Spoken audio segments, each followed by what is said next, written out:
Nunez family, kung saan ay siya po yung bagong mag-ibig si salamat sa Panginoon sa mga bataan. At sa lahat sa inyo na nabigay ng nag-uwitin sa ating nalagitan, to God be the glory. Sa pagkalang po ito, tayo po ay will be in our final week or 1 year theme kung saan ang victory in Jesus ay magkukumpul.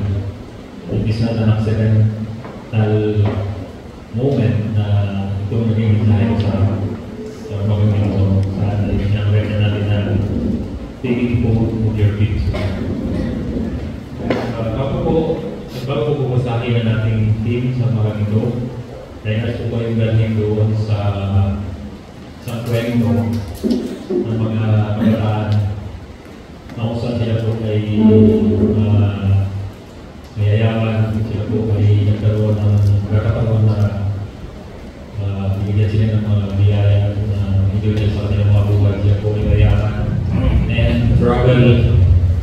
Wala silang ginagawa ng mga walibas-oras na travel sila po sa mga masyal sa mga lugar na kanilang pumuntahan. Sila po ay mga mayaman sila yung mga kompleto sa gamit kung saan sila pumunta ay dala-dala nila ang mga bagay na ito. Sa ating kalagitnaan, sino po ang asikati ng mga anak mayaman? Mayroon po ba rin sa ating kalagitnaan?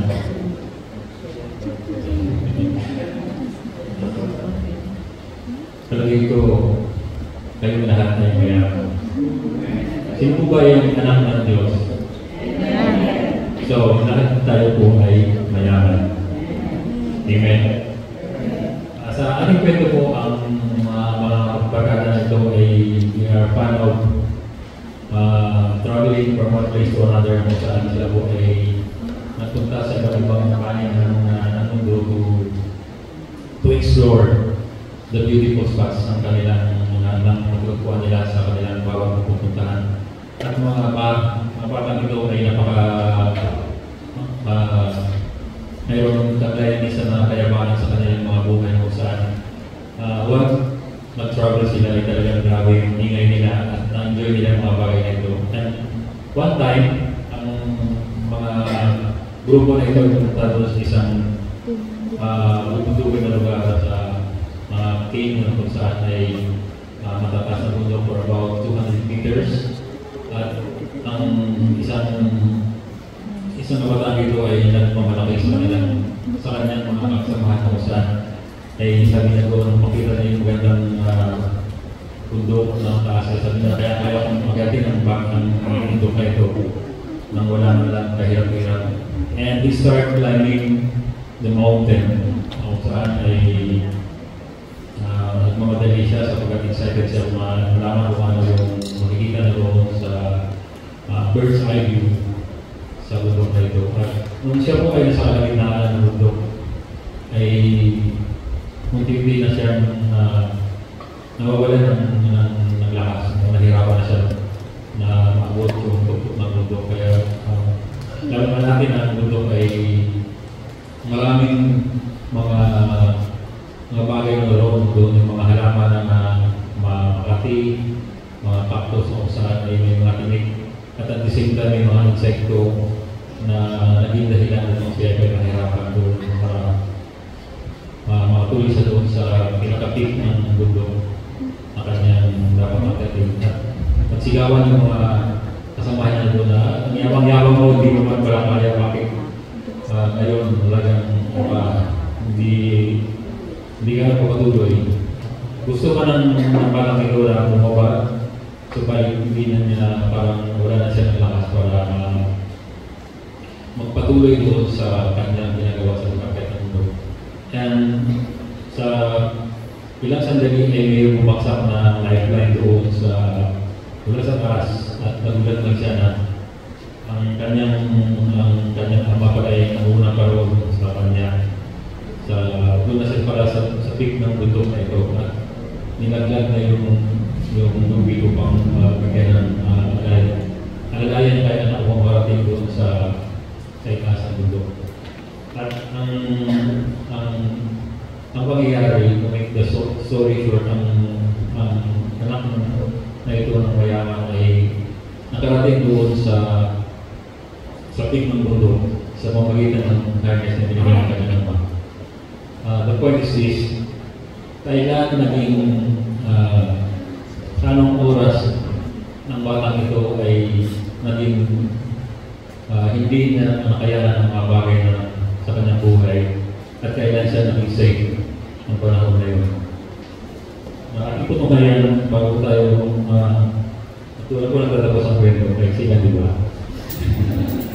At ating reaching time will take about 20 minutes lang siguro tapos na tayo. 20 minutes and 2 hours. Siguro tayo ay tumumunod sa ating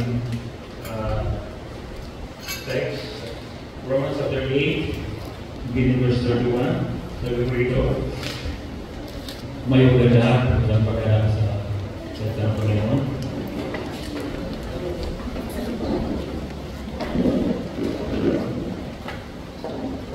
Verse 31, ano ang ating sasabihin sa mga bagay na ito? Kung ang Diyos ay kakampi natin, sino ang laban sa ating? Siya na hindi pinatilit ang kanyang sarili, anak kundi ibinigay dahil sa ating lahat. Bakit hindi naman ibibigay sa ating na walang bayad ang lahat ng mga bagay? Sino ang magpagsakdal ng anuman na laban sa mga iniran ng Diyos? Ang Diyos ay maaaring ganap. Verse 34, sino ang magpakatol? Si Cristo Jesus na namatay? Oo, iyong nabuhay ng muli sa mga batay na siyang sa kanan ng Diyos na siya namang namamagitan dahil sa atin. Verse 35, sino ang magpaghiwalay sa atin sa pag-ibig ni Cristo, ang katigalian, ang isan, o ang pag-uusig, o ang pagutong, o ang kahubaran, o ang panganib, o ang taba. Verse 36, kaya ng sulat dahil sa iyo kami pinapatay ng buong araw. Kami ay nabilang ng parang mga tupak sa patayan. Verse 37, hindi sa lahat ng mga bagay nito dahil hindi sa mga pagtatupad sa pamagitan niya sa atin ay hindi.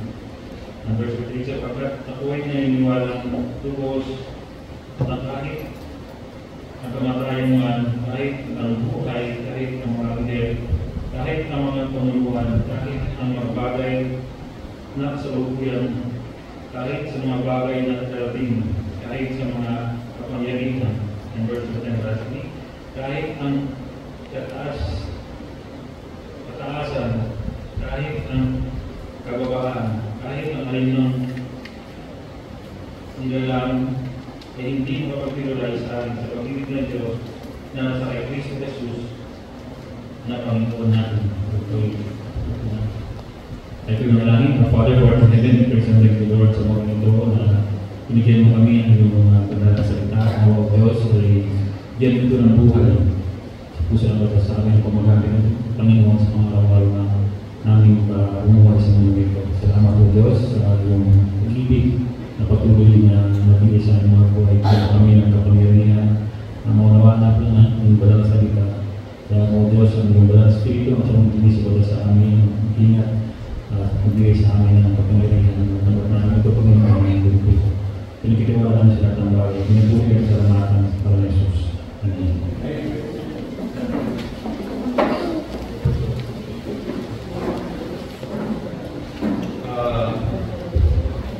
Being one of the short of the book of Romans.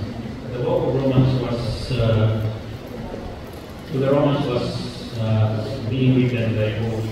Most of siya po ay nasa ulit pa lang.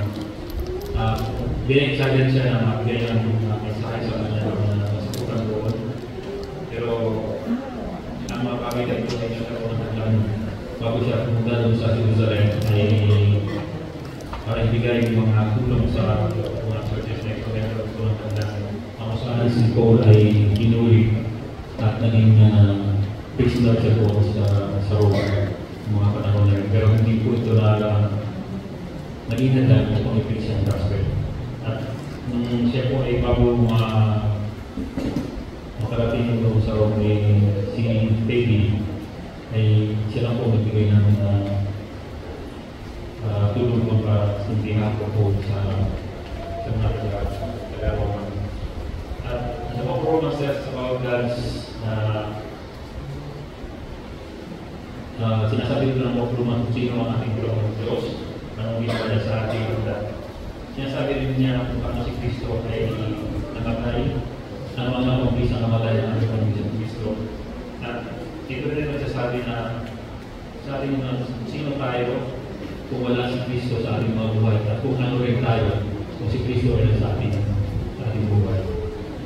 Sinabi ko lang ni Paul ang point niya rito na kung paano ang mga Kristiyano ay bago tayo lumapit sa Panginoon, hindi paraan ng pagiging righteous natin.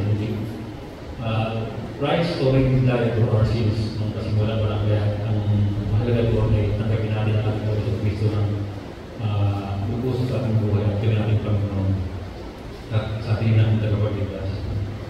Kaya salamat sa mga bagay na ito. Ang unang first point naman, tungayan natin ay mga tanong doon na sinabi ko sa ating binasa kanina. Una sabi niya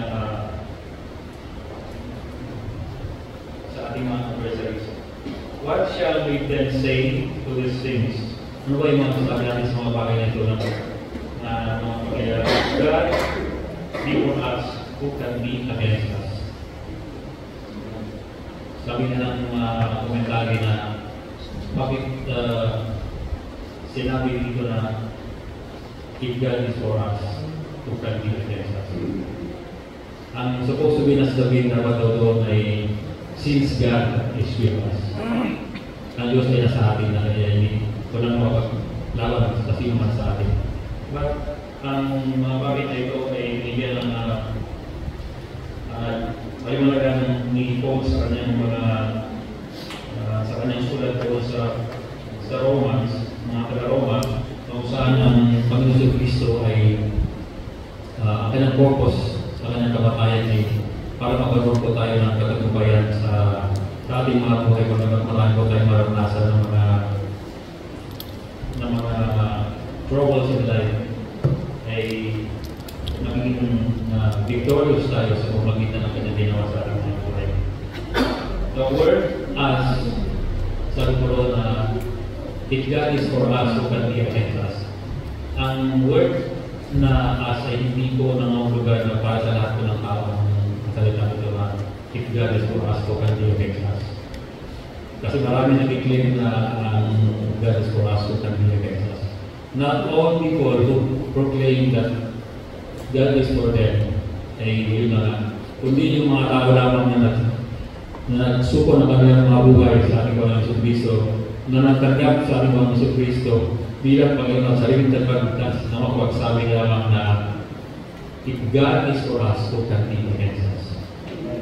At sa mga bagay na ito, maraming tao nag-declare sa kanilang mga buhay na ang Panginoon ay kanilang kilala. Pero sa totoo, hindi po sila talaga ang totoong mga tao na naghahatap ni Panginoon Kristo. Kasi ang mga tao ito ay hindi naman talaga ginagawa ang mga bagay na ginagawa ng Panginoon sa kanila. Sila po ay mga tao na sa bibig lamang hindi na ginagana ng Panginoon, hindi sa kanilang mga puso. Maraming tao hanggang sa ngayon ang magsasabi na sila po ay totoong mga Kristiyano. Sila ang totoong mga hinirang ng Diyos, mga son of God. But makita natin ang kanilang mga buhay. Nang nagbabasa ako sa mga great teacher ng Panginoon, nakita ko ng failure sa kanilang mga buhay na saan. They are good preacher. They declare the word of God with all the power.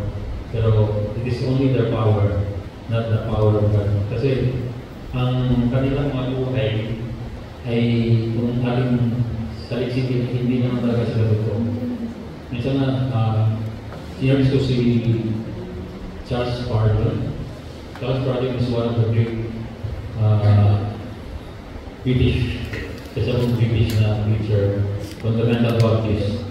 At nakita ko kung paano talagang naging maganda ang kanyang mga preaching. Sa kanyang buhay, hindi naging impact yung pagiging nagmamaling sa kasito sa pagmumagiging yung enjoy taking cigars sa kanyang buhay. At sabi niya, minsan sa kanyang testimony na hindi naman daw nakakabawas ng pagiging kristyano o pag-enjoy ng mga bagay na ito. Minsan naman ang pag-isipin na ang mga bagay na ito hindi nila dinipap. Kung titignan natin, very bold sila sa pagpahid ng Panginoon, mga salita ng Panginoon, but their entire life is not transparent sa Panginoon. Minsan parang di-depend pa rin ang kanilang mga sarili na tama sila doon sa kanilang pananaw. But in reality, sila po ay malayo doon sa gusto ng Panginoon, makis ng Panginoon sa kanilang buhay na dapat sila kaming blameless, spotless sa harap ng Panginoon kung paano sila ginagamit bilang dalugin ng pagpapala, bilang channel of blessing to proclaim the word of God with all power and with all might. Bagamat sabi na doon ng preacher na it is the failure of one of this preacher, so hindi lang siya, marami pang iba. Kasi kung titignan natin sa Bible, ganun din, di ba? The Lord uses people, lalo na sa mga great deeds, great deeds ng Panginoon. Pinakit din sila na mightily, pero they have also weaknesses in their lives. Ang mahalaga ko doon ay to serve the Lord with all of your heart. At the same time, yung mga bagay na yun ay mapagsisihan mo at gawin ng tama. At sa iyong lakay sa Panginoon ay unti-unti mong natanggap ang mga bagay na totoo at mga bagay na dapat sa harap ng Panginoon. Ang sabi ko na naman natin, God is for us who can be against us. Walang sino man na kaya mo tumapag sa kapangyarihan ng ating Panginoon. Kaya kung marami man nag-accuse sa atin, kasi kung sinabi ng Panginoon ng dito sa sulat ni Paul sa Romans, una niya sinabi na sino ba talaga ang kalaban natin? Kung yun po, sa kalaban na marami po tayong mga kakalaban sa kasi maraming mag-accuse sa atin. Sa pamilya lang natin, maraming nagsasabi na di ba, hindi natin maiwasan na ganyan ba yung mga Kristiyano, bakit maraming nasa simbahan, hindi naman nagtatrabaho sa bahay. Yan ba yung Kristiyano na laging late? Laging late na naman natin. Sabi nga ni Brother Fleming yung marami. Sino yung gustong mag-fasting? Parang singaw na lang na narinig natin na parang walang mag-fasting. Di ba? Wala rin magpupunta rin sa church ng maaga. Pero salamat sa Diyos kasi unti-unti ano tayong nag-i-improve. Kung noon ay isa, dalawa, tatlo lang yung present during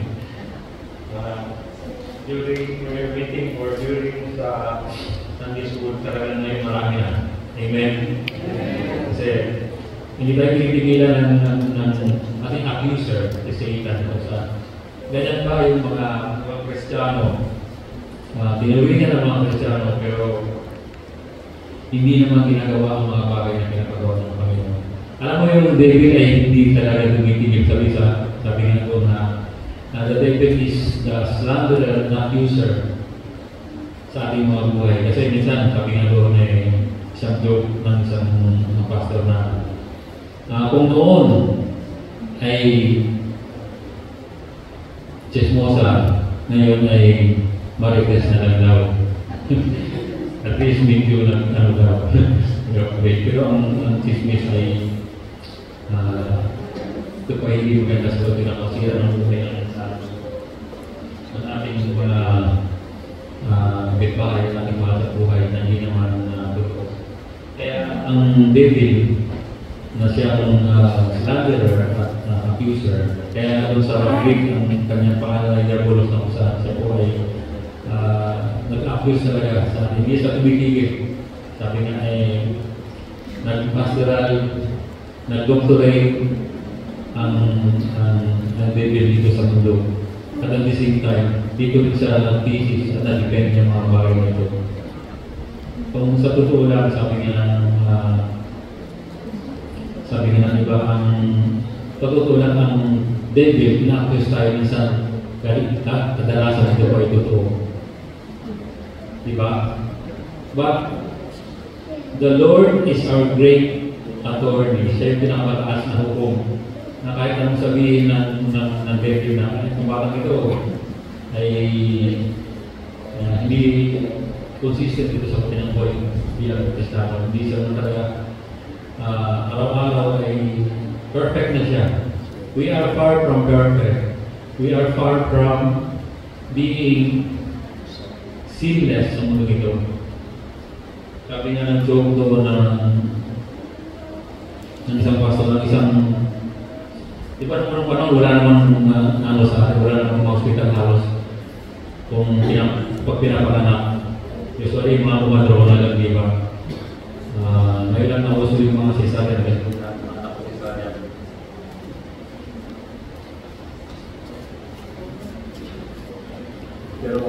Pero salamat dahil nagkaroon ng breakthrough sa medical field kung saan din nahirapan ng mga magulang. Pero naman panahon, ang kumadrona ay doon lang sa mga probinsya kung saan siya po ang naging dahilan ng pagkakaroon ng maluwal ng mga nanay ang mga bata na maayos kapag magtulang ng hospital. Sila po ay naging katulong ng mga nanay upang magkaroon ng maayos na panganak. At sa isang banda, ang kumadrona nito ay nung tumulong sa doon sa akin ay siya na hinugas ng kanyang kamay after na pinanganak niya yung bata. At sa kanyang paghugas ng pansin niya na wala na yung kanyang wedding ring. Sa kanyang isip niya baka naiwan ko lang doon sa mga bago pumunta nito. Pero kapag hinugasan niya yung bata, napansin niya na yung kamay ng bata ay nakatitok o nakasara. At nung binuksan niya ito ay nakita niya yung wedding ring doon sa kamay ng bata. Posible ba yun? Na ang bata ay nagnakaw pa ng mag-in pa lang siya. Alam ko, it is impossible na kaya posible dahil ang bata ito ay wala talaga yung kabuang isinta yung mga bata nung hindi sila nakakita paano siya na nakuha ang sinising doon sa kumadrona.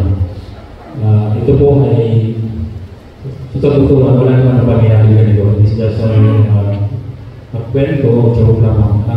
Ang kwento doon ay wala po nung mag-meet pa tayo ay meron na po tayo na kasalanan. We have already inherit our sins from our magulang natin na una pa kaya. Walang sino man na malinis sa ating mga buhay. Naging malinis lang tayo sapagkat sa ginawa ng Panginoon Jesucristo sa krus ng Kalbaryo kung saan siya po ay tinakot niya ang ating mga kasalanan. Pumagitan ng kanyang victory sa krus ng Kalbaryo ay magkaroon din tayo ng katagumpayan sa ating mga buhay.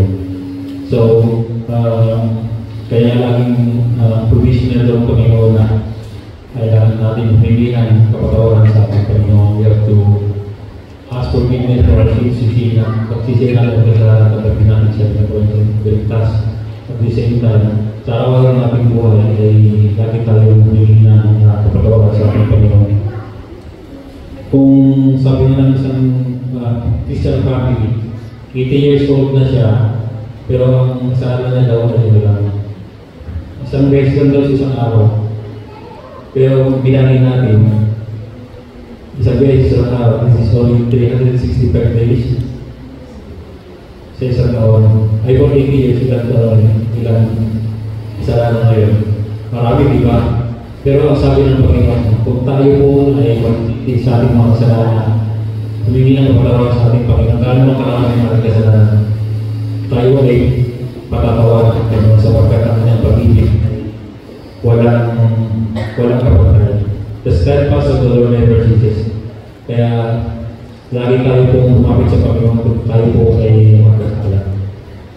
And question number 2, who shall lay anything in charge of God's elect? It is God who justifies. So sa maraming kaso na ating natanggap sa ating kalaban, ang Panginoon ang mag-justify. Doon sa pagkamatay ng ating Panginoon Kristo, bago siya pinako sa krus, di ba meron doon sabi ng komentary, mayroon doon mga judges doon sa left hand, sa right hand ng unang mga puno sa hindring sa harap ng ating Panginoon Kristo. Kaya nga si Kristo ay naupo doon sa kanang kamay ng ating Panginoon in honor sa kanyang ginawa sa krus ng Kalbaryo. Doon sa left hand, ang mga scribe o yung secretary sa ngayon doon sa courtroom ay ang lahat ng parusa ay nakalista doon sa left hand. Lahat ng parusa na doon sa isang criminal ay ipapataw. Ililisa ito ng mga isang scribe. At doon naman sa right hand ay nakalista rin kung ano ang dapat gawin o gawin doon sa sala na kanyang ginawa. Yung magiging righteous judgment kung saan karoon siya ng kalayaan sa kanyang kasalanan.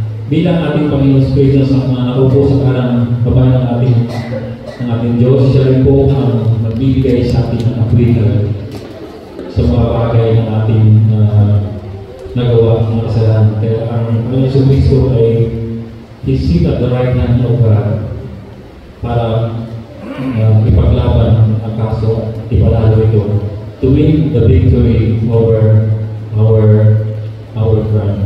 Kaya yan po ang ginawa ng Panginoon ko sa kanang kamay ng Panginoon Kristo. Wala na pong sino man ang kayang makakasa sa atin sapagkat ang mga bagay na ginawa natin ay pinagsisihan natin at mayroon na tayong bagong pagkatao. Sabi niya ng iba na, pabalik-balik lang yan. Parang palit na sila ng iyon, ganun pa rin ang pero God is molding us. God is taking us from glory to glory. Hindi naman ibig sabihin na tayo po ay namilikot sa Panginoon, we are flawless na. But we are growing. Tayo po ay lumalago sa ating pananampalataya. Kaya nga sa ating pagkalitaan, tutusin marami sa atin ay gusto na mag-quit. Maraming, hindi lang dito sa church na marami ang talingan sa mga pastor na bakit kailangan ng mga pastor mag-resign during Mondays. Yung mga bakit kailangan paratingin ang Lunes para mag-resign o mag-resign doon sa pagiging pastor nila. Kasi nasa kanilang sarili ang paglilingkod sa Panginoon kung saan ay tinapos lang kanila yung pag-preach nila doon ng linggo bago sila mag-resign. But actually, nung natapos na yung araw ng linggo ay hindi na nila tinuloy yung Lunes sapagkat sa isip lang nila yun na isa kasi mayroon. Lalo-lalo na pagtugas sa mga limpid na lugar, di ba? Wala naman talagang parang walang comfort doon. Kaya ang mga misyonero nung araw ay grabe yung kanilang naranasan. Hindi ka tulad ngayon talagang yung iba naging misyonero, hindi yun yung sila. Kasi marami siya talaga. Pero ang kwento doon ay ang Panginoon siyang nagpo-protect sa bawat isa sa atin. Ang importante ko doon ay i-preserve natin ating mga testimonies sa ating buhay bilang Kristiyano. And number 3 question ay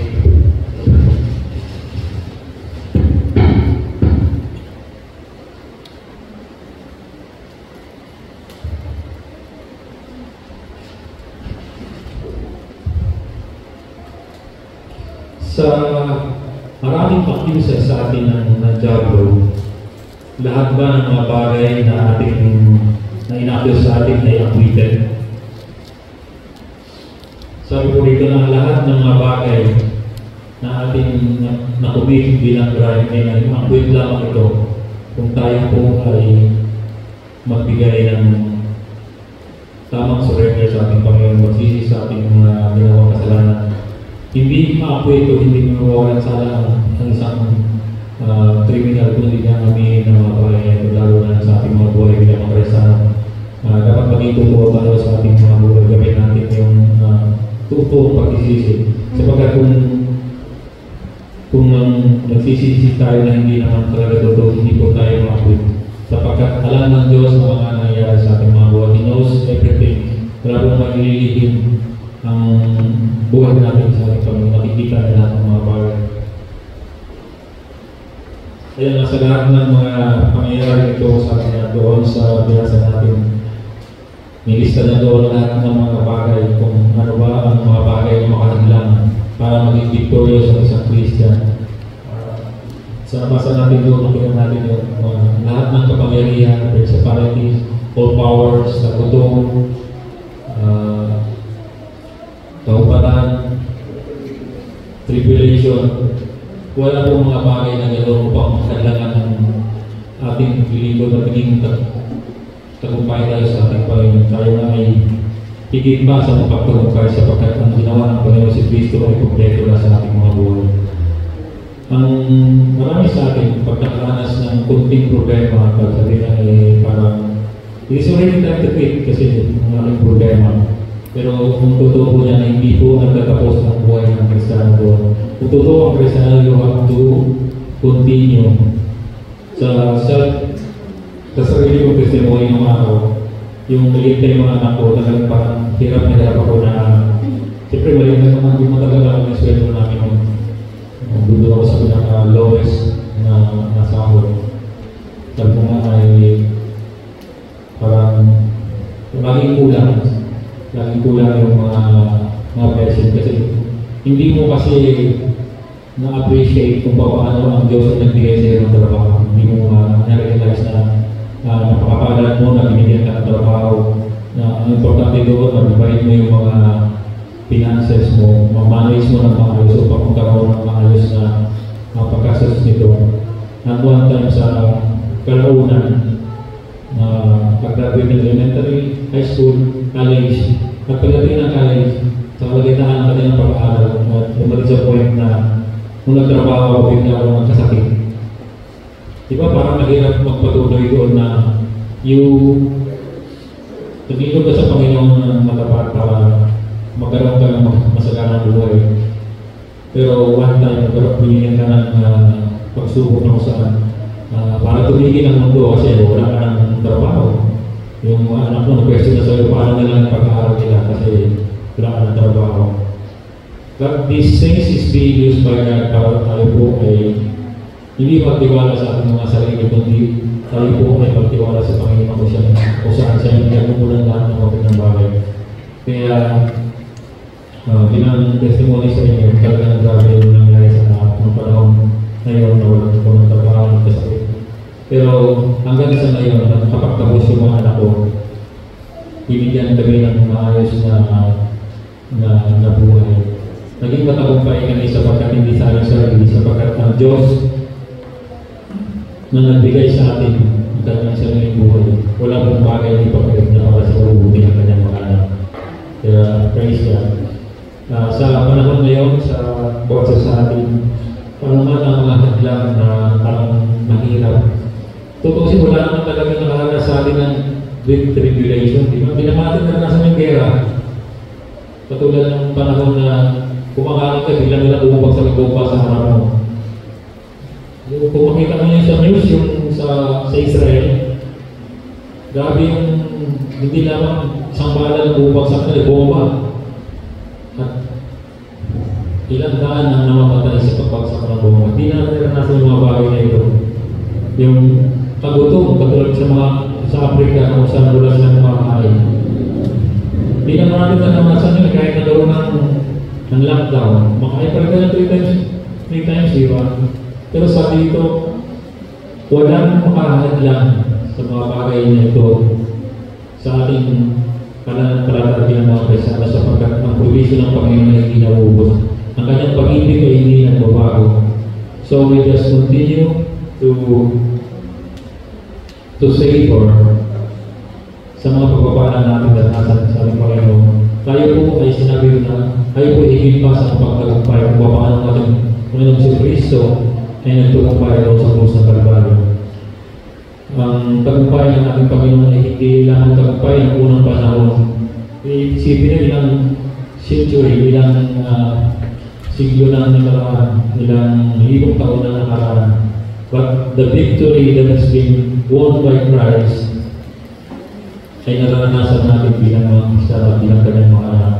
Kaya tinawag tayo ng higit sa mga pagtagumpay. Ang Greek word na more than conquerors ay sa Greek word, isa lang po siya natin tinatawag na Copernicau o Hypernicau, kung saan ay dito kinuha ng may-ari ng Nike ang word na Nikau, kung saan is victory or conqueror. At tayo po bilang mga Kristiyano ay higit pa sa pagtagumpay sapagkat ang ating Panginoon si Kristo ay nagtagumpay na noong unang panahon. At ito po ay nararanasan ng bawat Kristiyano, ang pagiging Copernicau or more than conquerors. Ang pagtatagumpay ng bilang mga Kristiyano ay hindi nakasalalay sa ating sarili, sa ating gobyerno, sa ating mga magulang. It is only given by God individually. Kung tayo po ay totoong na tumanggap sa ating Panginoon, ang mga bagay na ito na naranasan natin.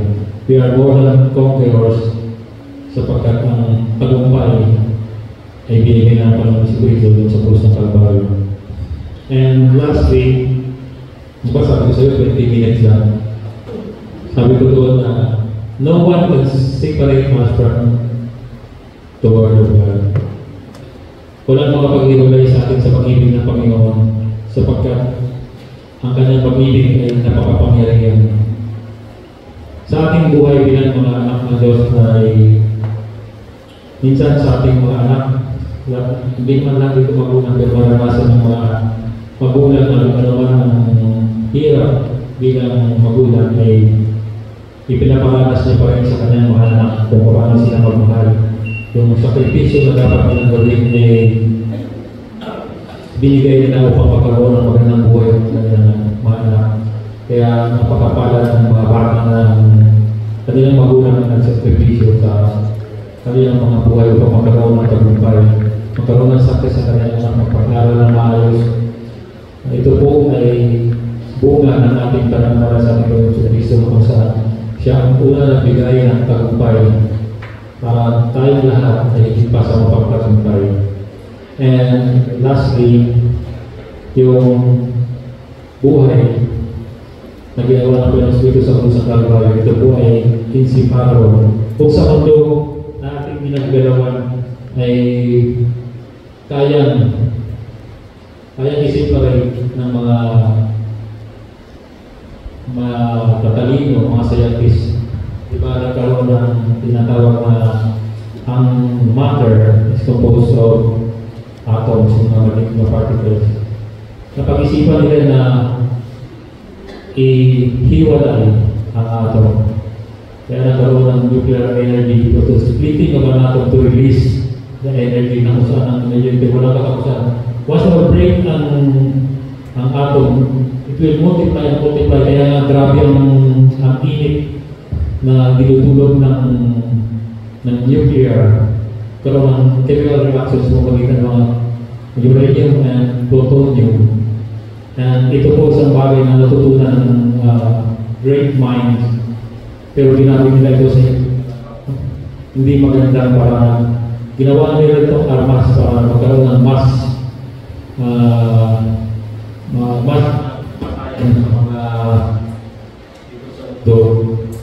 maraming namatay sa nuclear bomb ng panahon ng World War II. Diba isang bagsak lang ng nuclear bomb sa Hiroshima at Nagasaki. Hundreds of people died and burned alive during that time. Because only about 2 kiloton ng nuclear na ginawa ng unang panahon ng World War II. Pero ngayon, grabe ang ginawa. Ilang warheads ang binigay nila para sumabog ang mga arms na yun na ginawa nila in modern times. It is already guided. Nung ano kasi binabaksak lang kasi wala pang mga electronic gadget ng unang panahon. Kaya bibigay lang nila ng tamang location, pabaksak nila doon mula sa area. Ngayon, ang nuclear power o nuclear arms is already guided by GPS, Global Positioning System, na kung saan nila gusto pupuntahin ng mga arms na ito ay doon pupunta. Precision, precisely. Talagang paglagay sa mapa, pag na-release ang mga bagay na ito, ay sakong-sakong mo darating doon sa lugar na kung saan dapat nila sirain. This theory is being authored by man. Kaya maraming buhay ang hindi na-preserve. Maraming buhay na wala na supposed to be ang nuclear ay it is good for energy, not for destruction. Kasi ang nuclear power, sa ngayon, grabe ang na-develop ng Amerika. Meron silang pag-iig na nuclear reactor. It is being driven by water reactors. Hindi na siya yung delikado katulad ng mga unang 1980s na ginawa nila. Na di ba sa akin, yung nuclear power sa bakit hindi na natuloy dahil mas delikado. Pero sa ngayon, safe na yung nuclear. At salamat sa mga magandang puso na kung paano nag-create sila ng mga bagay nito para sa pagbubihan ng bagay, hindi para sa destruction.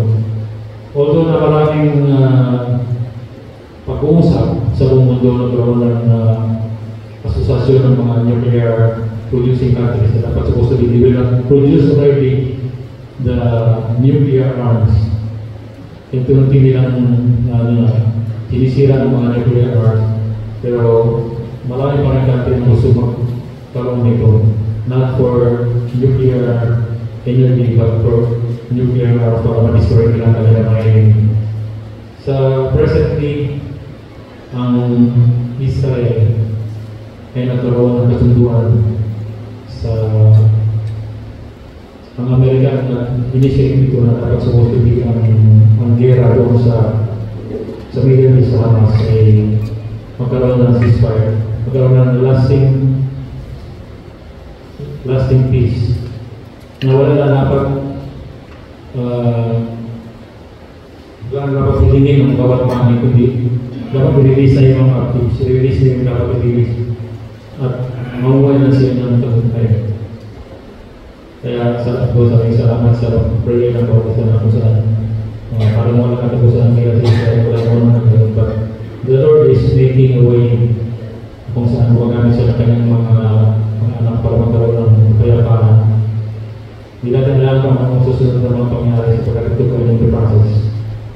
Sabi nga po, ang mga bagay na ito na pinalitan na ako, maaaring it is a great invention, great discovery na i-separate ng mga bagay na ito. Pero sa ating nabasa kami na walang bagay ng papatiwala sa atin sa pag-ibig ng Panginoon sapagkat yan po ang pag-ibig na hindi nagmamalo, hindi nagtatapos.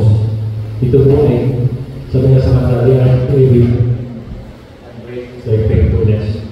Kaya huwag po tayo pag-ginawa na magsilbi sa ating Panginoon, ikot sa ating Panginoon.